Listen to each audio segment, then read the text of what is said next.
কাল সন্ধেবেলা আমার হঠাৎই খেতে ইচ্ছে করেছে ঝাল সুজি, বাট বাড়িতে নেই কারি পাতা। তো কি করব, ইচ্ছে যখন করেছে আমি কারি পাতা ছাড়াই সুজিটা করেছি।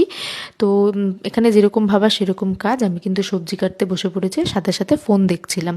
মানে ফোন দেখতে দেখতে যদি কোনো কাজ করো তাতে আমার মনে হয় কাজটা একটু তাড়াতাড়ি হয়ে যায়। তো এখানে গাজর, ফুলকপি, কড়াইশুঁটি এইসব সবজিগুলোই আমি কেটে নিচ্ছিলাম। আর কাটার পর ভালো মতো ওয়াশ করে নিয়েছি, কারণ সবজিতে প্রচুর ময়লা থাকে।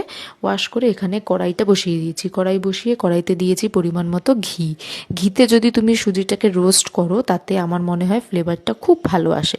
তো কথায় কথায় আমি এখানে কিন্তু আগে সবজি দিয়ে দিয়েছি, মানে ফোড়ন দিতে ভুলে গেছিলাম। মানে সর্ষে আর শুকনো লঙ্কাটাই এখানে দিতে হতো মেন। তো যাই হোক, সেগুলো সবজিগুলোকে আবার সাইড করে শুকনো লঙ্কা আর ফোড়ন দিয়ে আমি এখানে কিন্তু রেডি করে ফেলেছি সুজিটা। দেখতে দেখো খুব ভালো হয়েছে। এবার ফার্স্টে গরম গরম মাকে দিয়ে দেখি যে মার কিরকম লাগছে। এত না আরে আলু ঠিক মারে আছে, বেশি। খাও না। না, আলু দিনি। হ্যাঁ আছে, খাও। গরম কিন্তু। নুন বেশি? নুন বেশি? ভালো হয়েছে? কি কম বেশি? কিছুই কম না, তোরা একটু মিষ্টি দিয়ে নে হালকা। দিয়েছি। ডায়েট ডায়েট করো তুমি? দিয়েছি একটু মিষ্টি। একটু দেবো?